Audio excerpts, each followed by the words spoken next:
പ്രധാനപ്പെട്ട ഒരു വാർത്തയിലേക്കാണ്. Muslim Youth League general secretary PK ഫിറോസിന്റെ സഹോദരൻ ബുജൈർ അറസ്റ്റിൽ. പോലീസ് ഉദ്യോഗസ്ഥരെ മർദ്ദിച്ചതിനാണ് ബുജൈറിനെ അറസ്റ്റ് ചെയ്തത്. വിവരങ്ങളുമായി അഭിന ചേരുന്നു. അഭിന, എന്താണ് സംഭവം? വൃന്ദ, കഴിഞ്ഞ ദിവസം രാത്രിയോട് കൂടിയായിരുന്നു ഈ ഒരു സംഭവം ഉണ്ടാകുന്നത്. കുന്നമംഗലം പോലീസിന് ലഭിച്ച രഹസ്യ വിവരത്തെ തുടർന്നാണ് പോലീസ് ഈ സ്ഥലത്തേക്ക് എത്തുന്നത്.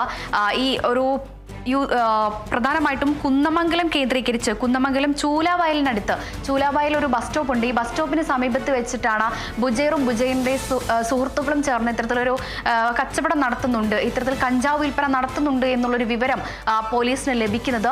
ഇതേ തുടർന്നാണ് ആ സമയത്ത് ഡ്യൂട്ടിയിലുണ്ടായിരുന്ന CPO അജീഷ ചൂലാവയലിലേക്ക് എത്തുകയും പരിശോധന നടത്തുകയും ചെയ്തിട്ടുണ്ടായിരുന്നത്.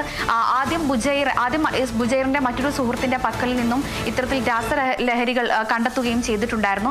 തുടർന്നാണ് ബുജൈറിന്റെ വാഹനവും പരിശോധിക്കാം എന്നുള്ളതിലേക്ക് CPO അജീഷ് എത്തുകയും തുടർന്ന് ബുജൈർ പ്രകോപിതനാവുകയുമാണ് ചെയ്തിട്ടുണ്ടായിരുന്നത്. ഈ ഒരു സംഭവ സമയത്ത് തന്നെ ബുജൈർ ഈ CPO അജീഷിനെ മുഖത്തടിക്കുകയും മർദ്ദിക്കുകയും ചെയ്യുകയാണ് ഉണ്ടായിരുന്നത്. ഏതായാലും ഈ ഒരു വകുപ്പുകളെല്ലാം ചേർത്തുകൊണ്ട് പോലീസിനെ ആക്രമിക്കുകയും ഡ്യൂട്ടിയിലുണ്ടായിരുന്ന പോലീസിനെ ആക്രമിക്കുകയും കൃത്യനിർവഹണം നടത്താതിരിക്കാൻ വേണ്ടിയിട്ടുള്ള എല്ലാ ഇത്തരത്തിലുള്ള പ്രവർത്തനങ്ങൾ നടത്തിയതിനെതിരെയുമാണ് ഈ പ്രതി ബുജൈറിനെതിരെ നിലവിൽ കേസെടുത്തിരിക്കുന്നത്. ഇപ്പോൾ നിലവിൽ ബുജൈർ പോലീസ് കസ്റ്റഡിയിലാണ് ഉള്ളത്. ബുജൈറിനെ അല്പസമയത്തിന് ഒരു 11 മണിയോട് കൂടി തന്നെ പോലീസ് കോടതിയിൽ ഹാജരാക്കും. ഇതിനുശേഷമായിരിക്കും മറ്റു നടപടികളെല്ലാം തന്നെ ഉണ്ടാവുക. ഈ ബുജൈറിന്റെ പക്കൽ നിന്നും അതോടൊപ്പം തന്നെ ബുജൈറിന്റെ സുഹൃത്തുക്കളുടെ പക്കൽ നിന്നും ഈ കഞ്ചാവ് വിൽപ്പന നടത്തുന്നതിനുള്ള എല്ലാ ഉപകരണങ്ങളും കണ്ടെത്തിയിട്ടുണ്ട് എന്നുള്ളതാണ് പോലീസ് വ്യക്തമാക്കുന്നത്. ഈ ഒരു കേസിലും അതോടൊപ്പം തന്നെ പോലീസിനെ മർദ്ദിച്ച കേസിലും നിലവിൽ പോലീസ് ഇപ്പോൾ കേസെടുത്തിട്ടുണ്ട്. ശരി. Muslim Youth League general secretary PK ഫിറോസിന്റെ സഹോദരൻ ബുജൈർ അറസ്റ്റിൽ.